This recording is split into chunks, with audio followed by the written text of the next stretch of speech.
పిలిచినప్పుడు రండి.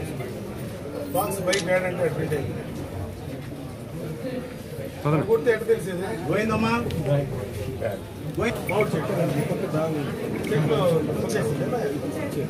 కృష్ణమూర్తి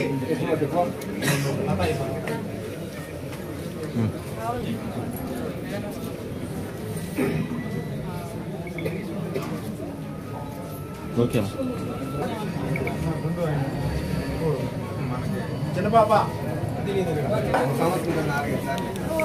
వాడికి సరిపోయేటట్టుగా వేస్తాను. అయిపోయింది రానా రానా ఆ పక్కే దారి రామా రామా ఆడ దారి ఏం అయిపోయింది ఏమ్మా అలాగే చూస్తారు రానా అట్లా పంపించారు. చంద్రశేఖర్ ఓకే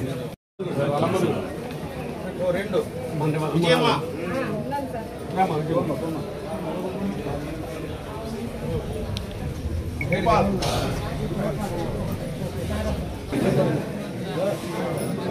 ఓకే చంద్రశేఖర్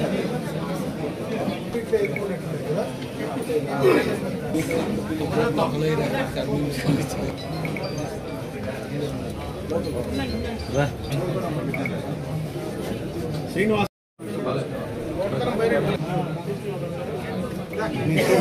తీసుకోండి. అద్భుతం.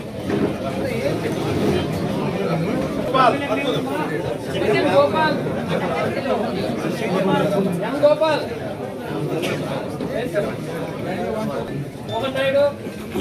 రామా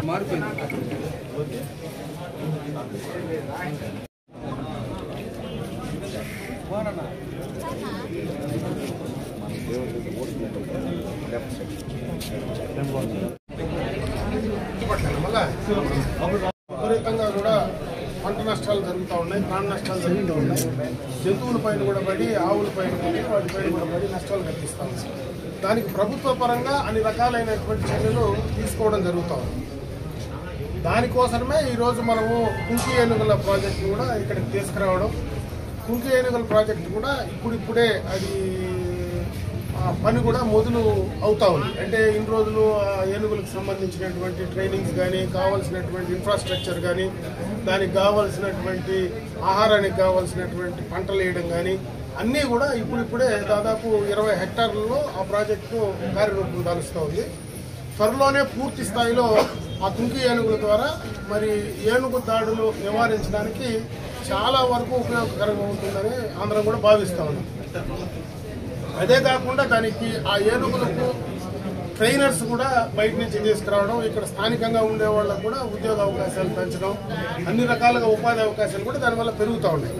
అదే కాకుండా ఏదైతే ఇప్పుడు ఈ యొక్క కుంకి ఏనుగుల ప్రాజెక్ట్ ఉందో దానికి ఆపోజిట్లో 50 హెక్టార్స్లో ఒక ఎకో టూరిజం, ఎలిఫెంట్కి సంబంధించినటువంటి ఎకో టూరిజం ప్రాజెక్టు కూడా గవర్నమెంట్ ఆఫ్ ఇండియా పంపించడం జరిగింది. త్వరలోనే అది కూడా కార్యరూపం దాలిస్తే ఆ ప్రాంతం ఏదైతే ఇప్పుడు మనకు కాలువపల్లి దగ్గర ఉండేటువంటి ప్రాంతం ఏదైతే ఉందో అక్కడ పూర్తి స్థాయిలో ఒక టూరిజం సంబంధించినటువంటి ఒక ప్రాజెక్టు డెవలప్ చేయడమే కాకుండా ఈ ఏనుగుల దాడులను నివారించడానికి కూడా దాని ద్వారా ప్రయత్నాలు పూర్తి స్థాయిలో చేయడం జరుగుతూ ఉంది. ఈ రకంగా ప్రభుత్వ పరంగా అన్ని రకాలుగా కూడా చర్యలు తీసుకుంటున్నాం. ఇంకో పక్క ఏదైతే సోలార్ ఫెన్సింగ్, ఏదైతే బయట నుంచి ఆలాడేటువంటి ఫెన్సింగ్, ఇదివరకు అయితే సోలార్ ఫెన్సింగ్ డ్యామేజ్ చేసినటువంటి సందర్భాలు ఉన్నాయి. ఇప్పుడు దాన్ని కూడా ఆ సోలార్ ఫెన్సింగ్ ఏనుగులు తొక్కకుండా పైన నుంచినే వేలాడేస్తే అది కంట్రోల్ అవుతుందనేటువంటి దానిపైన కూడా కొత్తగా తీసుకుంటున్నారు. ఇంకొక పక్క ఏనుగుల గుంపు ఏదైతే ఉందో దాన్ని కూడా ఒక చిప్ ఫిక్స్ చేసి వాటి యొక్క ఏ రకంగా వాటి కదలికలు ఉన్నాయో, ఎక్కడికి ఆ ఏనుగుల గుంపు వస్తూ ఉంది, ఇటు నుంచి ఎటుపోతూ ఉంది అనే దానిపైన కూడా త్వరలోనే కూడా దానికి సంబంధించినటువంటి ఒక ప్రాజెక్టు కార్యాచరణ కూడా తీసుకోవడం జరుగుతుంది. ఎందుకంటే దీనివల్ల ఒక పక్క కుంకి ఏనుగుల ద్వారా నివారించడం, ఒక పక్క ఏనుగుల యొక్క ట్రాక్ చేయడం, వాళ్ళు అవి ఎటు మూమెంట్ ఉన్నాయో దాన్ని ట్రాక్ చేయడం, ఎక్కడైనా ఇవన్నీ తప్పించుకొని బయట పొలాలకు రావాలంటే అక్కడ ఉన్నటువంటి సోలార్కి సంబంధించినటువంటి ఫెన్సింగ్ వేయడం, ఇది కూడా తప్పించుకొని ఎక్కడైనా పంటల మీద పడో ప్రాణ నష్టం జరిగితే ప్రభుత్వ పరంగా కాంపెన్సేషన్ వేయడం, ఇవన్నీ కూడా అన్ని రకాలుగా ఈ ప్రభుత్వం వచ్చిన తర్వాత, కూటమి ప్రభుత్వం వచ్చిన తర్వాత ఈ ప్రాజెక్టును ప్రత్యేకంగా ఒక ప్రతిష్టాత్మకంగా కూడా మొట్టమొదట ఆంధ్ర రాష్ట్రంలోనే ఇది ఫస్ట్ ప్రాజెక్టు. ఈ రకమైనటువంటి ప్రాజెక్టు ఏనుగులకు సంబంధించినటువంటి ప్రాజెక్టు ఆంధ్ర రాష్ట్రంలో లేదు. ఎన్నికలు అయిపోయిన వెంటనే మన ఉప ముఖ్యమంత్రి మన ముఖ్యమంత్రి గారి దృష్టికి తీసుకెళ్లి అసెంబ్లీలో కూడా పలు దఫాలుగా కూడా దాన్ని చెప్పడం, దానిపైన కార్యాచరణ తీసుకోవడం, కర్ణాటక నుంచి వాటిని ఇక్కడ తీసుకొచ్చే ప్రయత్నం చేయడం, అన్ని రకాలుగా ఈ ప్రాంతంలోనే ఒక కుంకి ఏనుగులే కాకుండా టూరిజం కూడా డెవలప్ చేస్తే ఇటు తిరుమలకు పోయేవాళ్ళు కావచ్చు, చెన్నై ఎక్స్ప్రెస్ వే ఇక్కడ మనకు 2 చోట్ల ఎక్స్ప్రెస్ వే అవుట్లెట్లు ఉన్నాయి, బైరెడ్డిపల్లి ఉంది, అదేవిధంగా మొగిల్ దగ్గర ఉంది. దాని ద్వారా వచ్చేటువంటి ప్రయాణికులు కానీ, ఎవరైనా టూరిజంకి సంబంధించిన వెళ్లే వాళ్ళు కానీ, తిరుపతికి వెళ్లేటువంటి భక్తులు కానీ, వీళ్ళందరికీ కూడా ఈ ప్రాంతంలో ఒక ఏనుగులకు సంబంధించినటువంటి ఒక ప్రాజెక్ట్ మనం తయారు చేయగలిగితే ఇక్కడ 2 రకాలైనటువంటి ఒక, అదేవిధంగా ఈరోజు దానికి సంబంధించినటువంటి డబ్బులతో కూడా ప్రాబ్లం లేదు. మనకు ఏదైతే ఎక్స్ప్రెస్ వే వచ్చిందో, ఎక్స్ప్రెస్ వేలో ఫారెస్ట్ ద్వారా, ఫారెస్ట్ నుంచి మనం ఎక్స్ప్రెస్ వేకి ఎక్కడైతే కాంపెన్సేషన్ గవర్నమెంట్ ఆఫ్ ఇండియా నుంచి దాదాపు 17 కోట్ల రూపాయలు బ్యాంకులో డిపాజిట్ అయింది. దీనికి సంబంధించి గవర్నమెంట్ ఆఫ్ ఇండియా నుంచి కూడా రకరకాలైనటువంటి అవకాశాలు ఉన్నాయి. ఈరోజు ఈ యొక్క పర్యావరణానికి సంబంధించి కానీ, అదేవిధంగా జంతువులకు సంబంధించి కానీ చాలా రకాలైనటువంటి అవకాశాలు గవర్నమెంట్ ఆఫ్ ఇండియా నుంచి తెచ్చుకోవడానికి అవకాశాలు ఉన్నాయి. వాటన్నింటినీ కూడా, ఎందుకంటే అటు కేంద్ర ప్రభుత్వంలో భారతీయ జనతా పార్టీ ఉంది, ఇక్కడ ఈ రాష్ట్రంలో ఇటు తెలుగుదేశం కానీ జనసేన కానీ కలిసి ఈ రాష్ట్రంలో కూటమి ప్రభుత్వం ఉంది.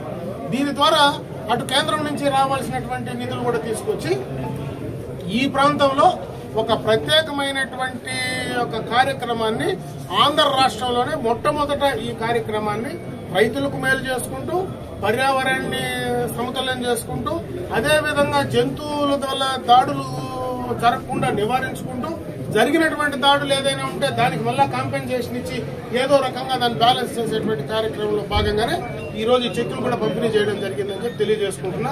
గతంలో ప్రాణ నష్టం జరిగినటువంటి వారికి కూడా ఈరోజు 5 లక్షల రూపాయల చెక్కు కూడా ఇప్పుడే అందించి కూడా పోతా ఉన్నాం. ఎందుకంటే ఒక ఆవు చనిపోతే 75,000 ఇప్పుడే చెక్కు కూడా ఇచ్చాం. అంటే ఒక ఆవుల పైన దాడి చేసి చనిపోయినా, లేదంటే ఇంకో రకంగా చేసినా వీటన్నిటికీ కూడా ప్రభుత్వ పరంగా అన్ని రకాలుగా చర్యలు తీసుకుంటున్నాను. నేను ఈ ప్రాంతంలో ఉండేటువంటి రైతులు కూడా నేను ఒకటే కోరుకుంటున్నా. ఎందుకంటే అవి చాలా తెలివైన జంతువులు. అంటే ఏనుగులు అనేటివి ఒక తెలివైనటువంటి జంతువు ఏదైతే ఉందంటే అది ఏనుగు మాత్రమే. అది వచ్చినప్పుడు దాన్ని నివారించేటువంటి ప్రయత్నం చేస్తేనే కంట్రోల్ అవుతుంది. మనం దాన్ని రెచ్చగొట్టేటువంటి ప్రయత్నం చేస్తే తిరగబడి మళ్ళా మన పైకి వచ్చేటువంటి పరిస్థితి ఉంది. కాబట్టి మనం కూడా ఆ ప్రాంతంలో ఉండేటువంటి రైతాంగం కానీ, యువకులు కానీ ఆ ఏనుగుల యొక్క వ్యవహార శైలిని కూడా మనం స్టడీ చేసుకోగలిగితే వాటిని ఏ రకంగా మనం కంట్రోల్ చేసుకోవాలా, మానవులు ఏ రకంగా కంట్రోల్ చేయాలా, ఆ ఏనుగుల్నే ఏనుగు ఏ రకంగా కంట్రోల్ చేయాలా, ఇవన్నీ కూడా చేసుకోవడానికి అవకాశాలు ఉంటాయి. కాబట్టి అన్ని రకాలుగా టెక్నాలజీని ఉపయోగించి దాడులను అరికట్టేటువంటి ప్రయత్నం ఈ ప్రభుత్వం చేస్తా ఉంది. దీన్ని మీరందరూ కూడా మరి జాగ్రత్తగా ఆ ఏనుగుల దాడులకు సంబంధించినటువంటి ఏదైతే వస్తుందో ఆ మూమెంట్ వచ్చినప్పుడు డిపార్ట్మెంట్ వాళ్ళకి ఇమీడియట్ గా ఇన్ఫర్మేషన్ ఇస్తే, మీకు ఏదైనా అనుమానం వచ్చినప్పుడు ఇమీడియట్ గా ఇన్ఫర్మేషన్ ఇస్తే వాళ్ళు కూడా వచ్చి మనకు సహకరించి మరి వాటిని దూరంగా తరిమేటువంటి ప్రయత్నం చేస్తారు. త్వరలోనే ఆ చిప్పు గాని బిగించేస్తే అవి ఎక్కడికి వెళ్తున్నాయో మనకు తెలిసిపోతుంది. కాబట్టి ఈ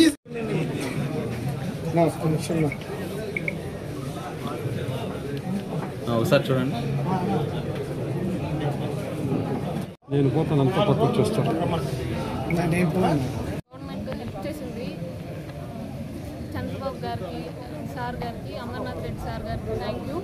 ఇంకొకటి ఏమంటే సార్ ఇచ్చిన మాట నిలబెట్టుకున్నారు. నెక్స్ట్ మంత్ మా అన్నకి జాబ్ ఇస్తానన్నారు, అది కూడా నిలబెట్టుకుంటే బాగుంటుంది సార్. Thank you sir. ఏ ఊరు మా మీద? మాది కుప్పనపల్లి సార్. మా దేనికోసం మా చెక్ ఇచ్చింది? మా డాడీ ఫారెస్ట్లో మా డాడీ చనిపోయారు ఏనుగుకి, అందువల్ల మాకు హెల్ప్ చేశారు. Thank you. మీ డాడీ పేరేమ్మా? మా డాడీ పేరు శంకరప్ప, మాది ఉప్పన్నపల్లి సార్. ఉప్పన్నపల్లి, బైరెడ్డిపల్లి మండలం.